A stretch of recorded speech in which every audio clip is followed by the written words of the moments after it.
200 meters beneath the dry earth of Stilfontein, South Africa. Men are dying for gold. An explosion, then silence. 78 bodies. What began as a whisper of an illegal mining ring became a mass grave. Police call them Zamas, desperate diggers chasing gold in abandoned shafts. But behind them lies a billion-rand empire of guns, corruption, and international smuggling.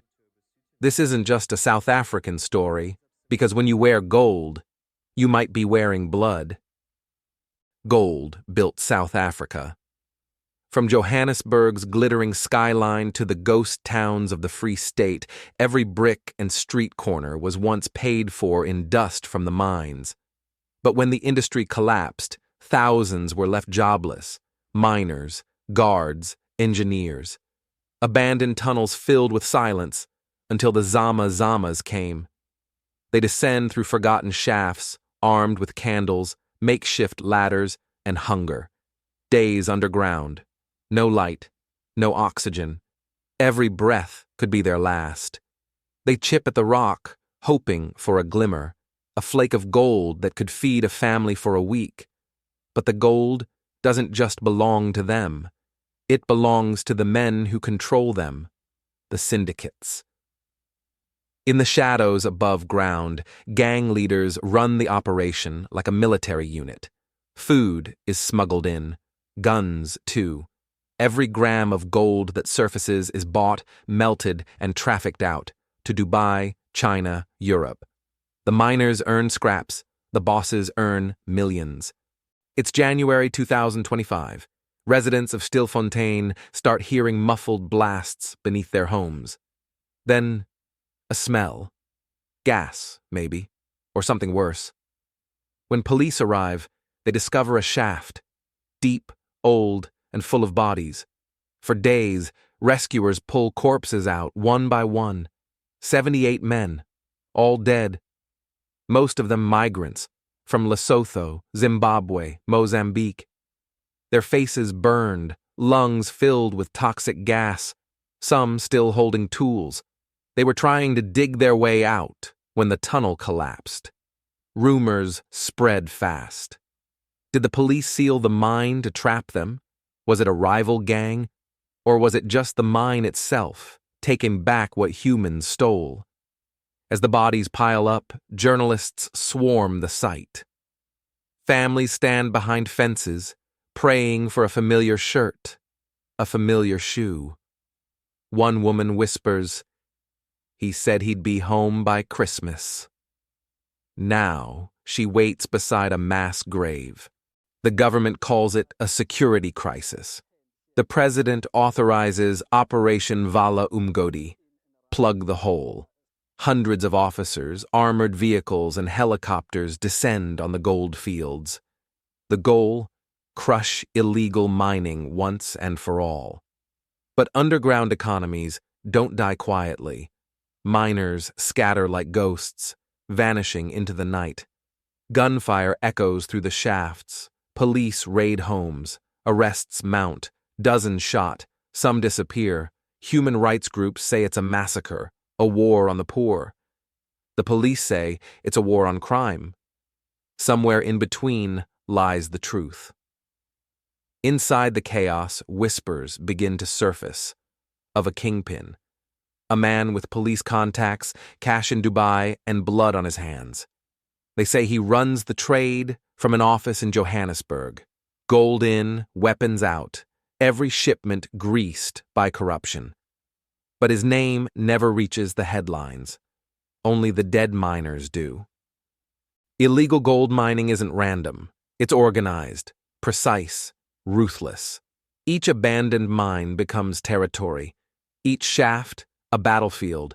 Syndicates use child lookouts, smugglers, and money launderers.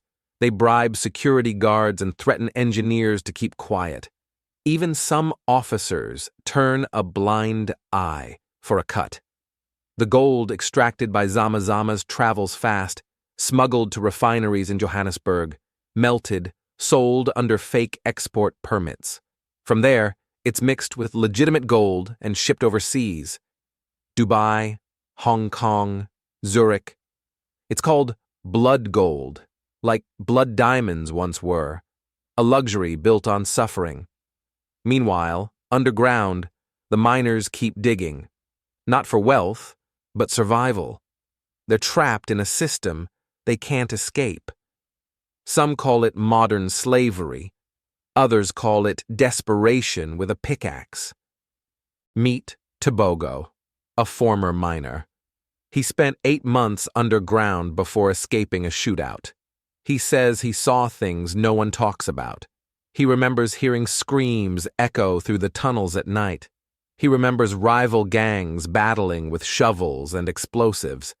And he remembers finding bones, long before the police did. Tobogo's voice recreated. Sometimes when you sleep down there, you can hear people crying. You don't know if they're alive or if it's just the earth moving. He shows a scar on his leg from where a tunnel collapsed. He never went back, but he still dreams of gold.